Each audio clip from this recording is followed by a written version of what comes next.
स्वरूप किसी का बोध होने से दृढ़ निश्चय है। जड़ चैतन्य की ग्रंथि छूटने का सुमार्ग बतासे अपने आगे रखना भूलना नहीं। फिर वे सूक्ष्म दृष्टि से देखना बोध के लिए में बोध होते ही मुक्ति है ब्रह्मज्ञान। यहाँ गुरु नामक अध्याय दूसरा संपूर्ण। नारायण भगवान ने सम्मुख से जो पाठ से है कही, जिसको भारत में सुछंद रच के श्री व्यास जी ने कही। सद्बोधा अमृत वर्षिणी भगवती अष्टादशायनी, हो मेरा निज इष्ट मातु भगवत गीते भगद्वेषणी। ओ मेरा निज इष्ट मातु भगवत गीते भगद्वेषणी।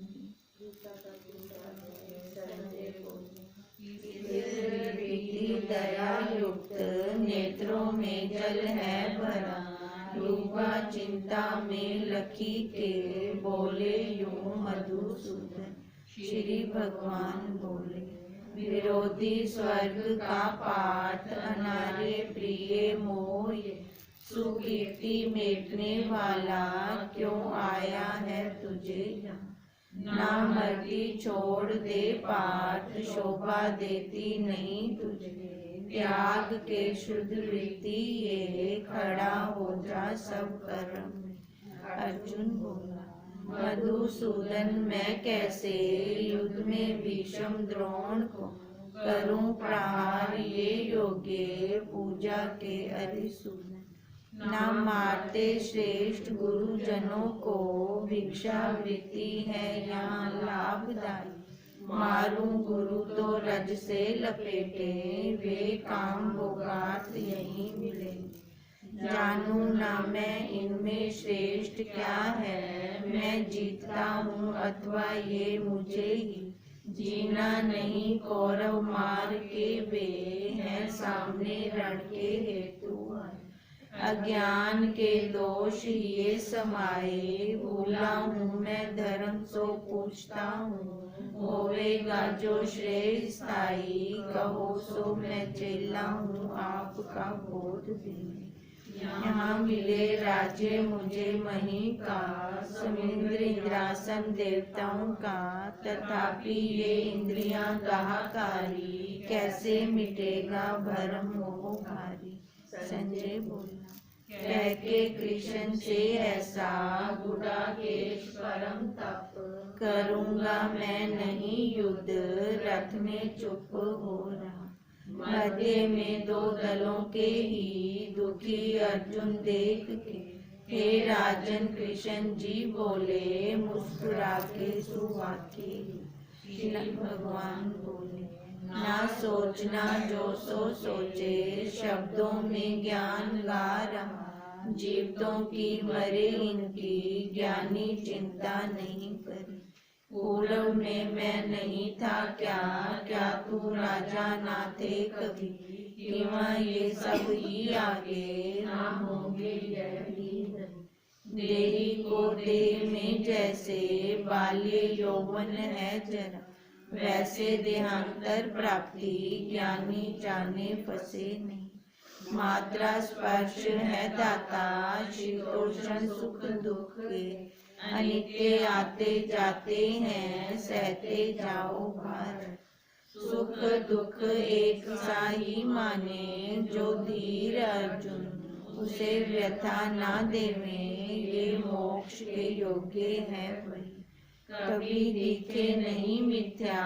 अभाव नहीं सत्य का, आत्मवेता जनों ने ये। दोनों का भेद है लखा, अविनाशी वही जानो। व्यापक सो सब विश्व में, उस अव्यय का नाश कोई भी कर नहीं सके। अविनाशी अपर में, नित्य जिसके शरीर ये। विनाशी है कहे ज्ञानी, इसी से लड़ भारत। जो माने है इसे हंता, माने जो मृत्यु है इसे। दोनों ही मूर्ख हैं, आत्मा मरता मारता नहीं, हुआ नहीं मरता भी नहीं है, जन्मा था वह जाएगा ना ऐसा, नित्य स्थायी ये अजन्मा पुराना, मरे नहीं देखो मृत्यु आए। जो इस अविनाशी को अजन्मा नित्य अव्यय जाने है, सो किसे पार्थ मारेगा मरवाएगा। जो त्याग के कपड़े पुराने नवीन लेवे नर दूसरे ही, उसी प्रथा से यह जीर्ण दे छोड़े लखे दे नया सब देही। इसे शास्त्र नहीं काटे, आगी नहीं जला सके, जल से ये नहीं भीगे, वायु सूखा नहीं करे। ये अच्छेद अदाई है, भीगता सूखता नहीं, नित्य है सर्व में स्थायी, सनातन हिले नहीं। अचिंत्य है ये अव्यक्त, अविकारी कहा गया, ऐसा जान के इसको शोक के योग्य तू नहीं। कहेगा यदि तू आत्मा होता है नित्य ही मरे, तो भी इसके लिए पार्थ शोक तेरा अयोग्य है। पैदा होवे तिसे मृत्यु, जन्म है जो मरे उसे, यही सिद्धांत है स्थायी, इससे शोक व्यर्थ है। मूल में भूत है गुप्त, मध्य में दृश्य है हुई, अंत में फिर अव्यक्त, इनका शोक है वृथा। आश्चर्य से एक इसे लखे हैं, आश्चर्य से एक इसे कहे हैं, आश्चर्य से एक इसे सुने हैं, सुन के भी है बोध नहीं किसी को। सबके देह में पार सदा देही अवध्य है, इसी से सब भूतों का शोक तू करना नहीं। सर्व धर्म देखने से भी भय योग्य तुझे नहीं, धर्म के युद्ध से श्रेष्ठ ना देखे अन्य क्षत्रिय। यदि इच्छा से मिला पार्थ स्वर्ग द्वार खुला हुआ, भाग्यवान क्षत्रियों को ही मिले हैं युद्ध कर्म। यदि इस अवस्था में त्यागेगा युद्ध धर्म तो सर्व धर्म कीर्ति खोवेगा, करेगा पाप संग्रह। गावेंगे सब ही तेरी अकीर्ति नित्य विश्व में, संभावित जनों को है अकीर्ति मृत्यु से बुरी। वैसे रण में भागा कहेंगे ये महारथी, सर्वत्र मान्यता तेरी आवेगी फिर हीनता। तेरे समर्थ की निंदा करके शत्रु जो तुझे बोलेंगे अपशब्दों से, इससे श्रेष्ठ दुख क्या। मरेगा तो स्वर्ग प्राप्ति, भोगेगा राज्य जीत से, एक ओंते इसी से तू खड़ा हो जा हेतु से। सुख दुख लाभ हानि जय अजय समान ही, करके युद्ध में जूझो तुम्हें पाप नहीं लगे। ज्ञान बुद्धि कही मैंने, मान तू पाठ कर्म में, ये बुद्धि युक्त होने से छूटेगा कर्म बंध से। यहाँ कर्म नहीं टूटे, संग दोष नहीं लगे, अल्प भी आचरे से ये बचावे भव बंध से।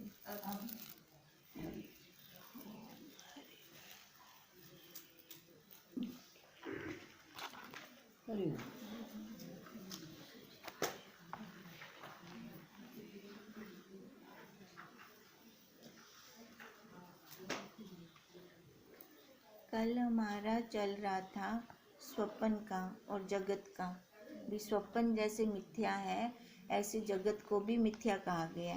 पर कैसे कहा गया था, वो समानता दोनों की बताई थी और 4 अवस्थाएं भी बताई थी, जागृत, स्वप्न, सुषुप्ति और तुरिया। अब तुरिया अवस्था किसकी कही थी? ज्ञानी की, है ना। जो ज्ञान में स्थित होते हैं उनकी तुरिया अवस्था आती है। बाकी सबकी 3 अवस्थाएं तो आ रही हैं, जा रही हैं।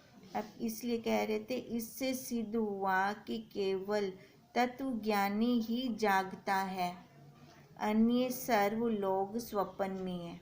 अब ये जितना भी जगत है ये कैसे है, ये स्वप्न है। स्वप्न के अंदर ये सारा चल रहा है।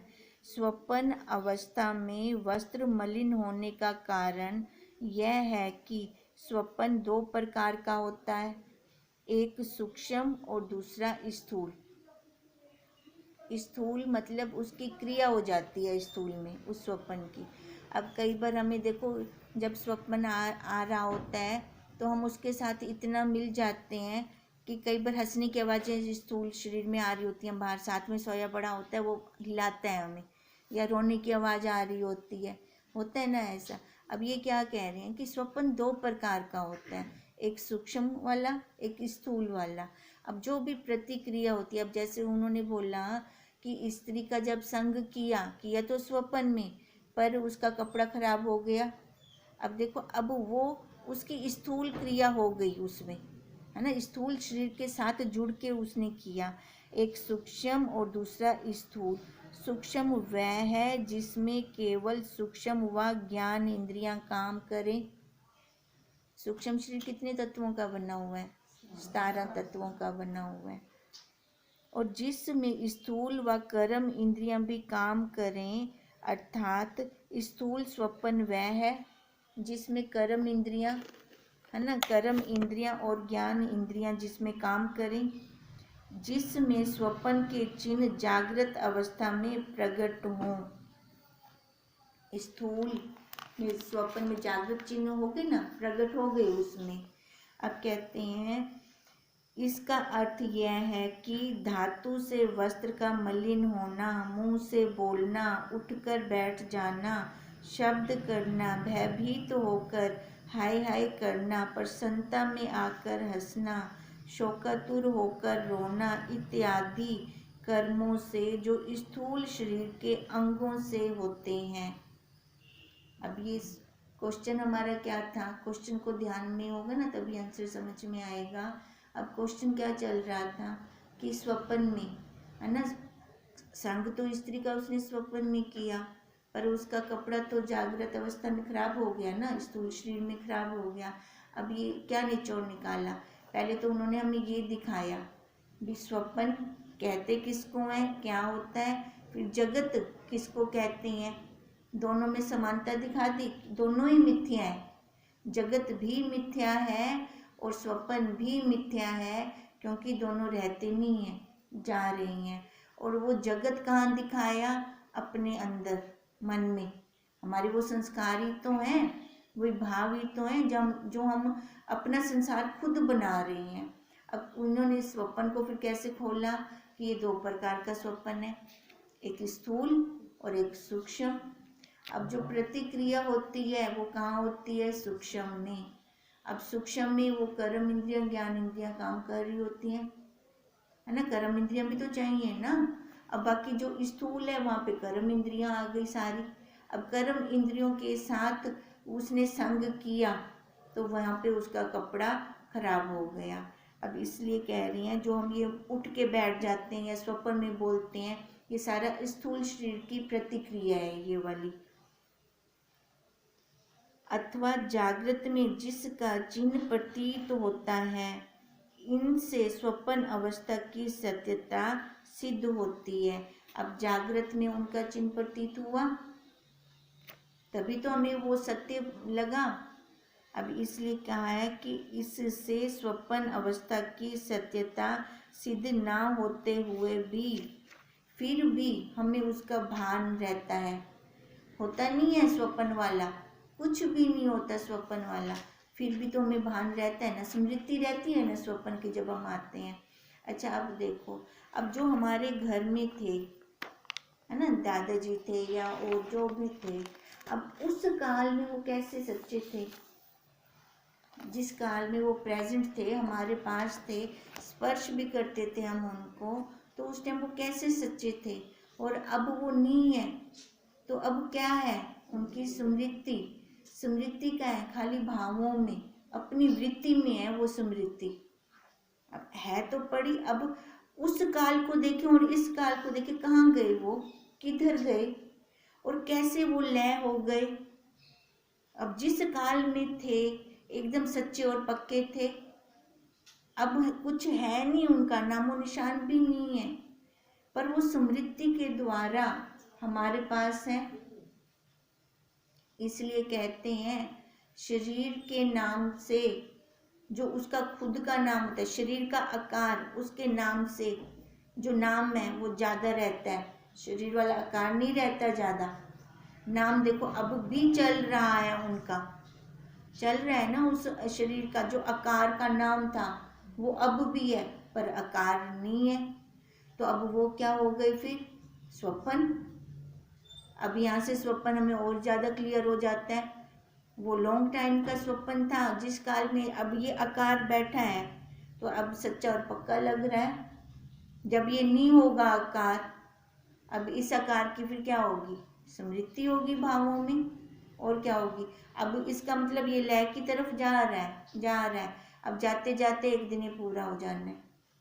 अब पूरा हो जाने, तो ये जागृत की मार है ना, जागृत दी मार है, जागृत साकू नहीं लगता है स्वप्न, जबकि जागृत में ही हमारी बुद्धि में दृढ़ हो जाए, जितना भी हम सारा देख रहे हैं ये सारा स्वप्न है, ये सारा स्वप्न है। अगर जागृत में हम इसको पक्का और सच्चा मान लेते हैं, तो फिर हमें इस स्वप्न के साथ इसका कंपैरिजन करने की जरूरत ही नहीं पड़ेगी। वो डेमो तो हम इसलिए लेते हैं क्योंकि वो डेमो सबका अनुभव है, आप बीती है। जो आप बीती होती है वो जल्दी समझ में आती है। ये अवस्थाएं केवल वृत्ति की भूमिका है, वृत्ति की तो भूमिका है। अवस्थाएं आ रही हैं, जो जा रही हैं, कहाँ है, हमारे भावों में। अब जो चले गए वो अब कहाँ है, अब हमारे भावों में है, हमारी स्मृति में है। यह तीन शरीर अर्थात स्थूल शरीर जो जागृत में व्यवहार करता है, सूक्ष्म शरीर जो स्वप्न में चेष्टा करता है, और कारण शरीर जो सुषुप्ति में होता है, वृत्ति से बल पाकर भिन्न भिन्न कार्यों को ये कर रही हैं तीनों शरीर। अब इन तीनों शरीरों को सत्ता देने वाला कौन है, वही साक्षी, वही तो है। अगर वो ही सत्ता ना दे तो ये डेड हो जाएगा। अब डेड क्या कर सकते, डेड बॉडी कुछ कर सकती है।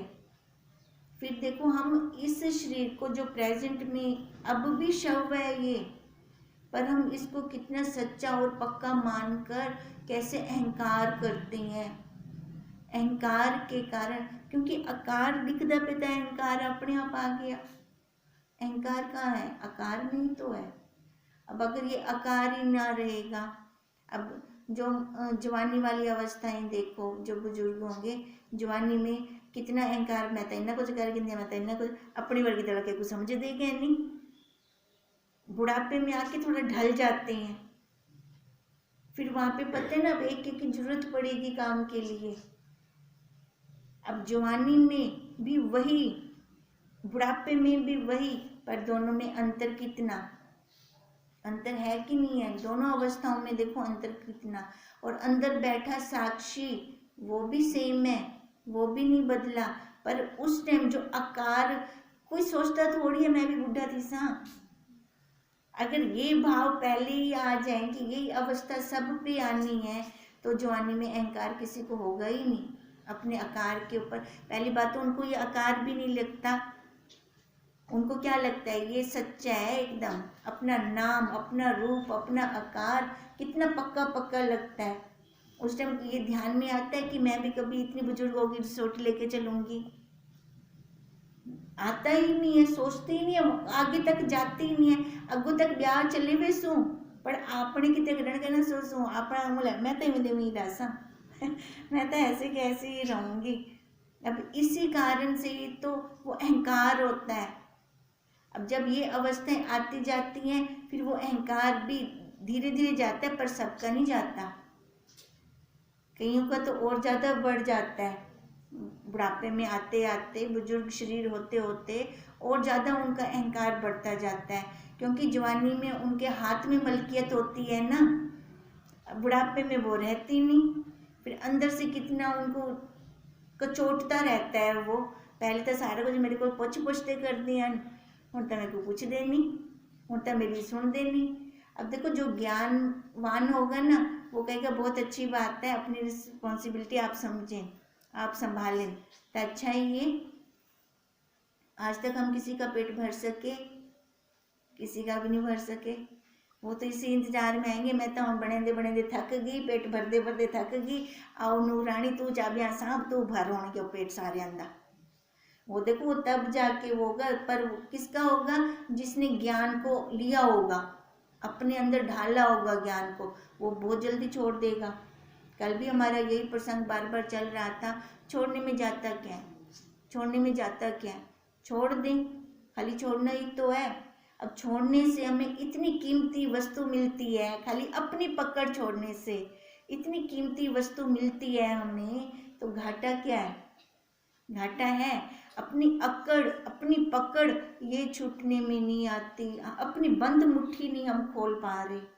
अगर ये बंद मुट्ठी खोल दें तो बंदर को कोई भी ना पकड़ सके, शिकारी के हाथ में ना आए बंदर। अब यही बंदर ही तो है चंचल मन, जो अपनी मुट्ठी को बंद करी बैठा है।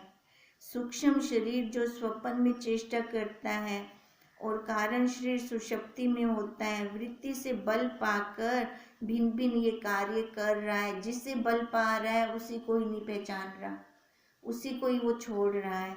यह तीन शरीर वृत्ति के निवास स्थान है। अब वृत्ति का क्या निवास स्थान है? वृत्ति मतलब मन, वो कभी कहाँ पे जा बैठता है, कभी कहाँ पे जा बैठता है। और सूक्ष्म और स्थूल इंद्रियां वृत्ति के आधार स्तंभ है। सूक्ष्म और स्थूल इंद्रियां है ना, 5 कर्म इंद्रियां, 5 ज्ञान इंद्रियां। अब ये वृत्ति के स्तंभ है हमारे मन के अंदर। सबसे पहले तो देखो सूक्ष्म में उठता है फुरना। सूक्ष्म में कोई फुरना आया तो उसको स्थूल इंद्रियों ने पूरा किया। स्थूल इंद्रियां क्या है? ये नौकर है ज्ञान इंद्रियों की। ज्ञान इंद्रियां इनको ऑर्डर देती हैं। अब देखो जब भी कोई अपने ऊपर चोट आती है, सबसे पहले कर्म इंद्रियां आगे आती हैं। गिरने लगोगे तो हाथ आगे आ जाएंगे। अगर कोई प्रहार कर रहा है फिर भी हाथ उसको पकड़ेंगे, ये कर्म इंद्रियां आगे आई ना। अब अंदर सोची किसने दी? ज्ञान इंद्रियों ने दी। चाहे अचानक में आ जाए, अचानक में गिरने लगो तो भी कर्म इंद्रियां बचाती हैं पहले। अब इसलिए कह रही हैं कि ये वृत्ति की स्तंभ है, ये आधार है। ये जिस स्थान पर जिस इंद्री से चाहें काम लें, जिस स्थान पर जिस इंद्री से चाहें हम काम ले सकते हैं। अब काम करने के लिए कौन सी इंद्री है? कर्म इंद्रियां। ज्ञान इंद्रियां इसको ऑर्डर देती हैं। अब जो ये वृत्ति हमारी आत्मा में रूढ़ होकर जाती है, देखो उसको टाइम नहीं लगता, बोलने में हमें टाइम लग रहा है, उसको करने में लौट के वापस भी आ जाती है हमारे पास, उसको इतना टाइम नहीं लगता। काम लें, क्योंकि स्वप्न व जागृत नाम मात्र है। स्वप्न हमने किसको कहा और जागृत हमने किसको कहा? जब हमने कोई क्रिया की स्थूल शरीर में, उसको हमने क्या बोला? जागृत। और जब हमने सूक्ष्म में क्रिया की, कर्म किया, तो उसको क्या बोला? स्वप्न। अब दोनों में क्या सेम था? कर्म। कर्म सेम था ना, क्रिया सेम थी ना दोनों में। अब जागृत वाली क्रिया और स्वप्न वाली क्रिया, सूक्ष्म में जो हमने क्रिया की, अब देखो उस क्रिया में कर्म तो इस शरीर के द्वारा लिया हमने, इसके द्वारा कर्म लिया, पर वो हम बहुत जल्दी मान जाते हैं कि ये झूठ है। अब स्वप्न में अगर कोई हमसे पैसे उधारे ले जाता है तो हम क्या जागृत में उसे लेने जाते हैं? कितना क्लियर होता है ये तो झूठ था। अब जागृत में ऐसा नहीं होता, होता है? नहीं होता है ऐसा। जागृत वाले को हम बहुत सच्चा मान रहे हैं। अब देखो, अब फिर एक शंका और उठेगी, तो इसका मतलब अगर कोई जागृत में हमसे कोई पैसे ले, अगर वो देने ना आए तो हम क्या उसको याद ना करवाएं? देखो वो व्यवहार है, वो व्यवहार चलेगा अपना, पर उसको सत्य नहीं मानना। सत्य किसको लेना है? जो अपना वो परमार्थिक सत्ता है। परमार्थिक सत्ता में वो चल रहा है बिना आकार वाला। उसका ना कोई रंग है, ना रूप है, ना आकार है, ना उसके अंग है। परमार्थिक सत्ता में तो वही लेना है, आकार के साथ व्यवहार करना है, पर बुद्धि में दृढ़ता उसकी रखनी है, अपने स्वरूप की रखनी है। अब आकार है तो हम बैठ तो नहीं जाएंगे ना हाथ पे हाथ रख के कि मैं ब्रह्म हूँ, मैं ब्रह्म हूँ, ऐसे करके हम बैठते तो नहीं है ना। कर्म तो फिर भी कर रहे हैं हम, पर कर्म करते हुए भी हमारी दृष्टि कहाँ हो? कर्म करते हुए भी हम देख किसको रहे हैं? तभी तो कहते हैं गुरुदेव कि सबसे पहले आकार के, किसी भी आकार के दर्शन होते हैं तो अस्थि को पहले देखें, क्योंकि उसमें अगर पहले अस्थि के दर्शन हो गए तो फिर वहाँ पे व्यवहार करना बहुत आसान हो जाएगा। नहीं तो रंग रूप में तो राग द्वेष आएगा, और जहाँ राग द्वेष आ गया ना वहाँ पे हम असली वाला नहीं करेंगे, वहाँ पे हमारा व्यवहार फंसने वाला होगा। और फंस के तो वैसे ही मरते हम तो जन्म जन्म, तो आज तक कितना क्या है, आज तक यही तो चलता आ रहा है अपना, इसके अलावा कुछ अलग से तो हुआ नहीं ना। तभी तो ये आकार मिला बैठा है। ये आकार मिला है तो समझ लो बहुत पुण्य जन्मों का, पुण्यों का कर्म होगा हमारा, जन्मों का पुण्य, बहुत जन्मों का पुण्य कर्म इकट्ठा हुआ है कि ये आकार मनुष्य शरीर वाला मिला बैठा है। वो हमें किसी भी इंद्रिय से प्राप्त नहीं होने वाला, क्योंकि वो जो बिना इंद्रियों वाला है, बिना इंद्रियों के ही मिलने वाला है, और उसके लिए मनुष्य शरीर ही साधन है, और कोई दूसरा साधन है नहीं जिससे हम उसको पा सकें। ऐसे अच्छे कर्म हैं कि हम बैठे हैं और वैसा हमें माहौल भी मिला हुआ है, सब कुछ हमारे अनुकूल है। अब इस खाली मन को ही साध लें। हे मन तू मेरा कहना मान ले। प्यार से मानेगा कि डंडे से मानेगा? इससे जब हम खुद बात करेंगे, हम किसी और को बात करने क्यों दें? हम किसी और को क्यों बात करने दें? अपना ही मानना है ना। अपने बच्चे को आप ही मार सक दूं, कोई ब्याह मार देता मुंडे उत्ते चढ़े वेंदो, होता है कि नहीं? खुद जिन्ना मर्जी उनको मार गिनो, जरा कुछ मर्जी कर गिनो। अब ये मन भी अपने बच्चे की तरह है, इससे खुद बात करो। हे मन तू बता अब तू चाहता क्या है? फिर से आना है इस संसार में? हाली थक्या कहनी है, हाली तेको लगदा कहनी पिया इस संसार तो वैराग्य कहनी आउंदा पिया। ये जब तक हम खुद बात नहीं करते, फिर देखो कभी डंडा भी दिखाना पड़ता है, प्यार नाल नहीं आउंदा था, है ना। दो तरह के बच्चे होते हैं ना, एक लाड वाले, एक डंडे वाले। हम अपने अंतःकरण के खुद साक्षी हैं, ये कैसे हमारे हाथ में आएगा और वैसे इसको चलाएं। फिर वास्तव में केवल ये वृत्ति है मन, और कुछ भी नहीं है। ये वृत्ति पे ही तो हम सारा खेल तमाशा देख रहे हैं, वृत्ति से ही तो हम उठ के बैठ जाते हैं। कैसे फुरना होता है सोए सोए, हाय मेरे तो ना सारा काम पे, मेरे को तो सुते सुते ना टाइम थी गए। अब किसी ने हमें जगाया, खाली वृत्ति में से तो आया ये फुरना। अब वृत्ति में ही तो ये सारा, ये मेरा है, ये मेरा घर है, ये मेरी माँ है, ये मेरे बच्चे हैं, ये कहाँ है? ये सारा हमारी वृत्ति में है, और इसलिए हम दुखी और सुखी हो रहे हैं अपनी वृत्ति के कारण। जो वस्त्र मलिनता से स्वप्न को सत्य कहते हो, तो वो प्रतीत होता है कि इस अवस्था को जिसमें तुम बैठे हो सत्य मानकर उसकी अपेक्षा से स्वप्न को असत्य मानते हो। अब उसका क्वेश्चन क्या था? वो कह रहा था पर स्वप्न तो अब झूठा कह रहे हो, है ना। अब उसकी अपेक्षा से जागृत को मैंने सच्चा माना ना। अब गुरुदेव ने क्या दिखाया, चाहे वो स्वप्न है चाहे जागृत है, अगर तो तुरिया अवस्था विच कहनी आया तो डूए ही स्वप्न ही नहीं, चाहे स्वप्न विच वस्त्र खराब थींदा है चाहे नहीं थींदा, और जागृत विच भी तू उहदे चाहे लक्षण पेंदे ही चाहे नहीं पेंदा, पर हिनी दोवें हिक, स्वपन भी और जागृत भी, क्योंकि ये दोनों जा रहे हैं। और स्वपन में भी हमें दिखा दिया कि दो शरीरों से हम स्वपन देखते हैं, एक सूक्ष्म शरीर से, एक स्थूल शरीर से। स्थूल शरीर से जब देखते हैं तो उसकी प्रतिक्रिया स्थूल शरीर में आ जाती है, और जब स्थूल शरीर साथ में नहीं जुड़ता, खाली स्वपन वाला ही होता है, मन नहीं होता है, तो उसकी प्रतिक्रिया फिर स्थूल शरीर में नहीं होती, खाली सूक्ष्म शरीर में होती है।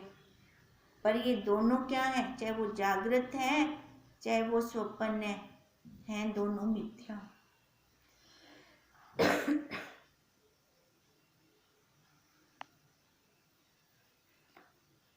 एक की अपेक्षा से हमने दूसरे को मिथ्या बोला, जागृत की अपेक्षा से, क्योंकि जागृत को हमने अपनी बुद्धि में क्या निश्चय कर रखा है, सच्चा है ना, सच्चा कर रखा है ना, उसकी अपेक्षा से हमने उसको मिथ्या बोला।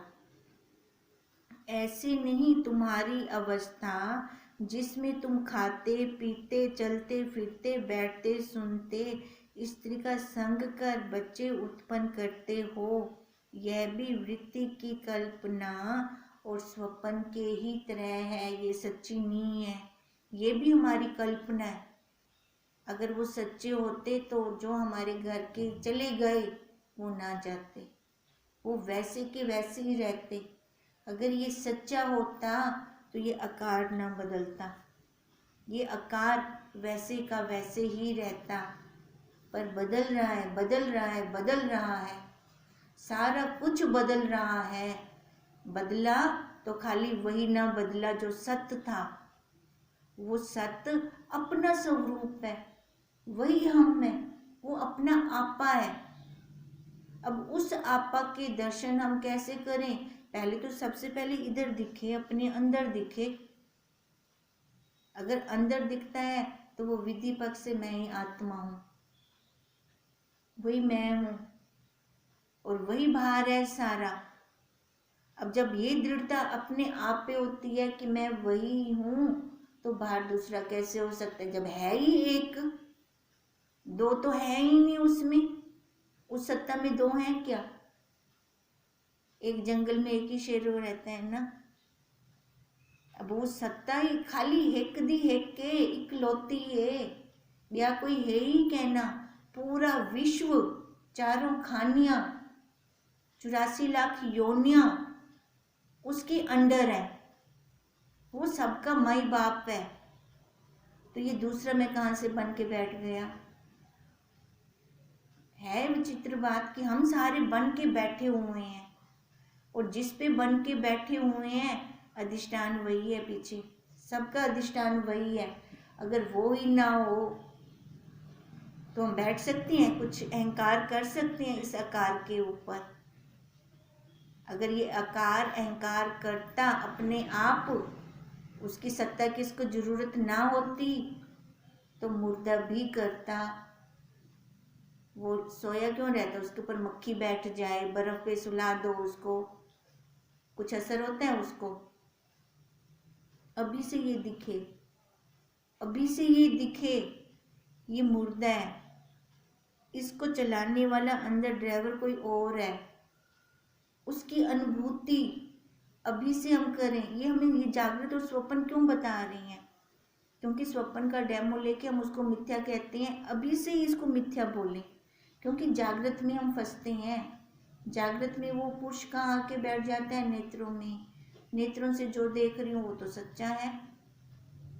अब जबकि गुरुदेव बोलते हैं खा के देख, देख क्या देख, कि ये सारा जा रहा है, खा के देख, सूंघ के देख।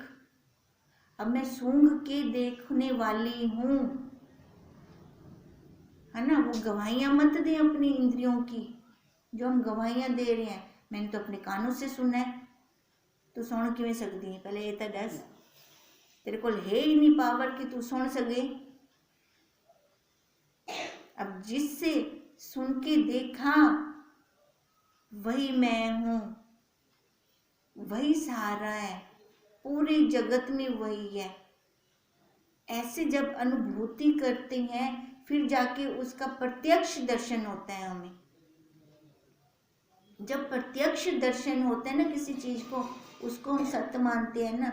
अब तो ऐसी उल्टी गंगा बह जाए, जो लिखदा पे झूठ है, जोड़ा कहन लिखदा पे हम अखियां बंद कर दिया चाहे खोलते, वो ही है बस, वो मैं हूँ, वही मैं हूँ, वही मैं हूँ। ये धुन सवार हो जाए, ये दुनिया की खाक वो छान ली, मेरी धुन यूं छानने से मुझ में मिल जाएगा। अब जब तक वो धुन नहीं छाती, धुन संसार की धुन छाई थी तो अतः किता गया है, खा की तो छानी है या किता गया है। आप वो जो विशेष काम किता है, सारे हुए बच्चे पैदा करो, सुमो जागो, कमते बनो, पैसे कमाओ, ये कोठियां बनाओ, गाड़ियां गिनो, नहीं तो इलावा ब्या कुछ किता है। क्योंकि खाक छानदे प्यान से आज तक संसार दी घास खांदे प्यान से। अब एक बारी या धुन तो छा गिनो, या धुन तो आवने। अब जैसे या छा वेंदी है ना दिमाग ते, ला देखो वो जेड़ा सारा दी तपदा मरदा बैठा रहंदा है, उनको किवें शांति तृप्ति आउंदी है। इतना अनमोल खजाना मेरे को ले, मेरे को पता ही कहना है। जिवें होंदे ना ताला लग्या पे चाबी गुम थी पी, वही हिसाब थे आपे। गुरुदेव तो चाबियां देंदे पे, मैं पकड़दी ही नहीं हाँ, अपनी बुद्धि नाल चलदी पई हाँ। मेरी बुद्धि क्या आखदी, ये चाबी कहनी, ये चाबी कहनी क्या नहीं पता चलता था। एक बारी प्रैक्टिकल करते देख गिनो, एक बारी गुरुदेव चाबी देंदे पे लाते देख गिन, तेरा घाटा क्या है उनदे विच। अब जब तक ये वाली धुन नहीं छाती तब तक वो चाबी भी नहीं खुलने वाली, वो ताला भी नहीं खुलने वाला। अब जब ताला खुला, एक बार उसका आनंद लिया, फिर देखो किसी और पास से जाने को दिल ही नहीं करता। कहाँ जाए, धुन छानी है तो यहाँ आना है बस। इस विचार की अब दिल करता है बाहर वो ढोलक चिमटे वाला जो कोई हो प्रोग्राम, वहाँ जाए, वहाँ पे तो शोर शराबा लगता है, सिर फटता है, कानों से शब्द अंदर जाते हैं, वो खुद का ही नहीं मन करता उधर जाने को। अब तो वो शांत, क्योंकि वो खुद शांत है ना, अपना स्वरूप कैसे है, शांत है। अब जो अपना स्वरूप वैसा है तो उसकी प्रतिक्रिया तो होगी ना। हम ले किसको रहे हैं, ठहराव किसके ऊपर आ रहा है हमारा, बाहर की अपने स्वरूप पर। अब जिसके ऊपर ठहराव आएगा ना, उसका एक्शन का रिएक्शन जरूर होगा, पक्की बात है। हर एक्शन का रिएक्शन होता है ना। संसार वाला भी रिएक्शन बहुत जबरदस्त है। और क्योंकि मैं गुरुदेव ने बल ला लाते हूँ एक्शन को ढीला किते ने, और जो देह ओढ़ी बैठी हंसे, मन नाल ही सारा कुछ, वृत्ति नाल जो सारा कुछ करते बैठे हंसे, उनको किवें ढीला किया गुरुदेव ने। अब होंदे बाद अगर यह अपना चलता पे एक्शन गुरुदेव के महावाक्य है तो इंदा रिएक्शन शांत आत्मा और शांति तृप्ति संतोष, वह संतोष मिल से ही वरो पहले कंपैरिजन करवेंदे पे। स्वप्न दा डेमो सारे ने गिद्दा होए, तू जागृत को भी स्वप्न समझ पहले, ता शांत थी सकदी, नहीं तो मैं थी ही नहीं सकती शांत।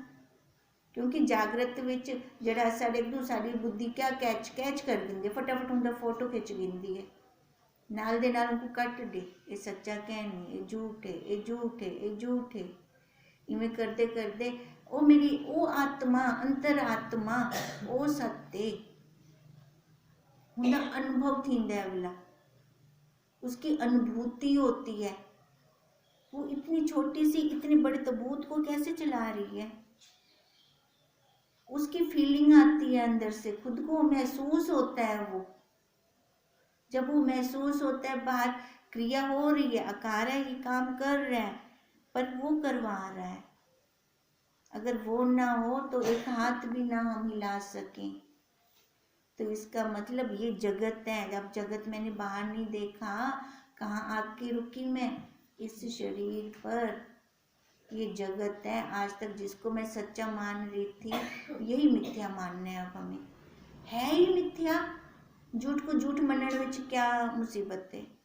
जड़ा झूठ है आप हमको अगर झूठ मन गिन दूं तो अपना घाटा है, या क्या बेदा घाटा थी वैसे, इसका कुछ नहीं होगा। हम अपने स्वरूप के साथ मिल जाएंगे।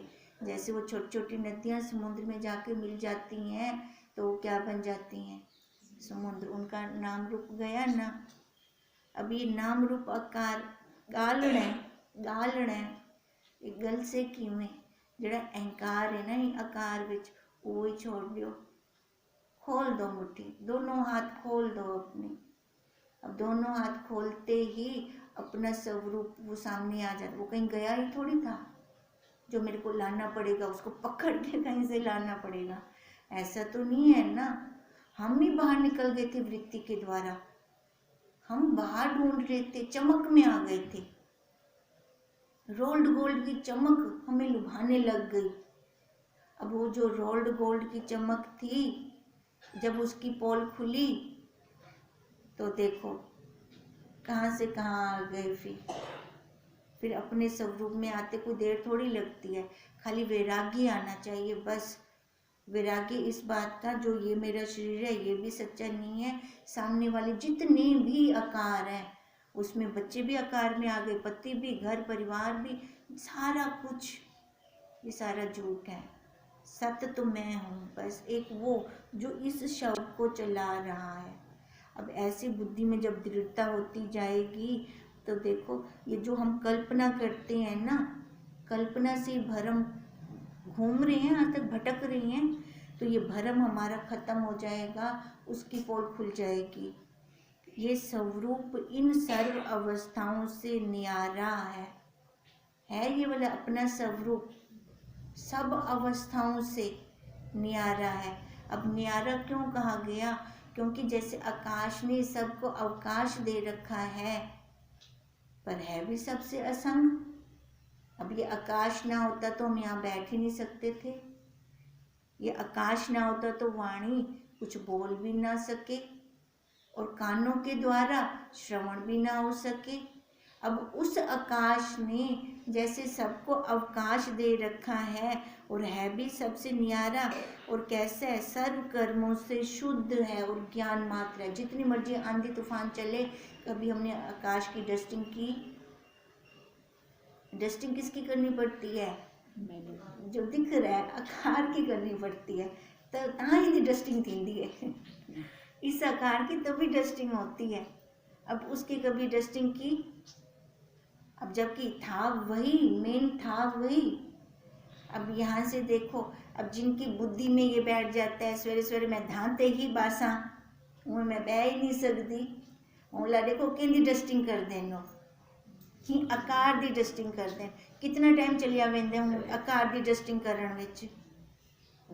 सुबह तो अपना कीमती टाइम होता है, इतना बहुमूल्य टाइम होता है अपना, वो आकार की डस्टिंग में मत खत्म हो, वो फजूल खर्च ना हो, वो अपने स्वरूप के साथ सुबह का वातावरण, वो प्रभात मुहूर्त जिसको ब्रह्म मुहूर्त बोलते हैं, उसको कभी ना गंवाएं।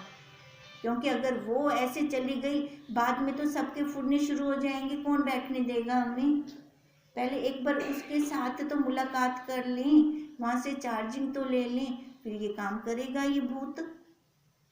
ये मना थोड़ी करता है कि मैं बाद में काम नहीं करूँगा, करेगा, पर एक बार पहले उसके साथ जुड़ जाएं, उसके साथ कनेक्शन जोड़कर फिर ये इस काम भी ना तपन से नहीं करता, काम बहुत ठंडक से करता है, ठंडे मन से करता है, कोई जलन तपन नहीं आती।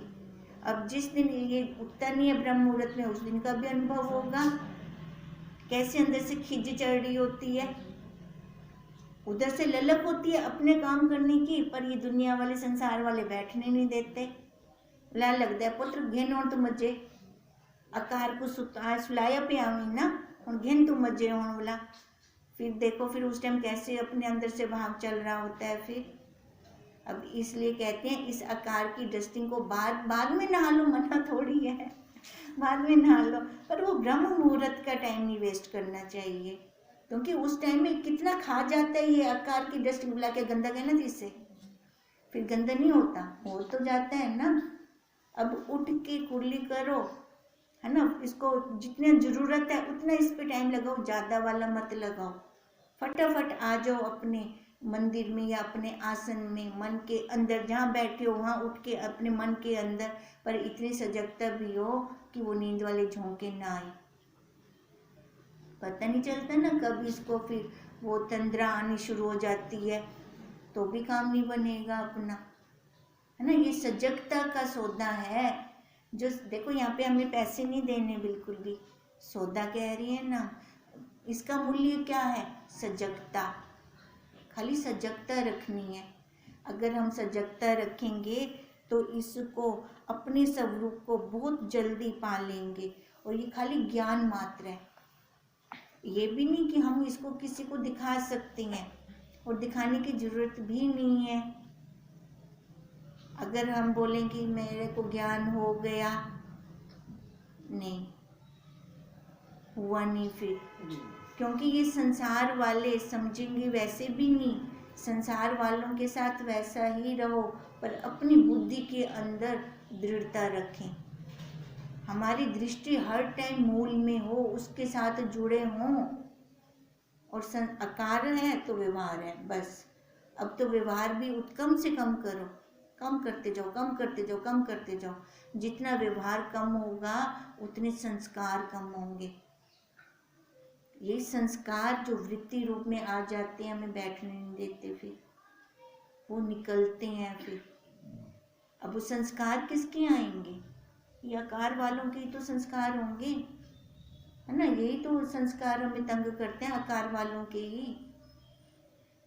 अब सजगता के साथ इसको काटते जाएंगे, उतनी जल्दी अपने मार्ग पे आगे बढ़ते जाएंगे फिर। हरि ओम तत्सत, हरि ओम तत्सत, हरि ओम तत्सत।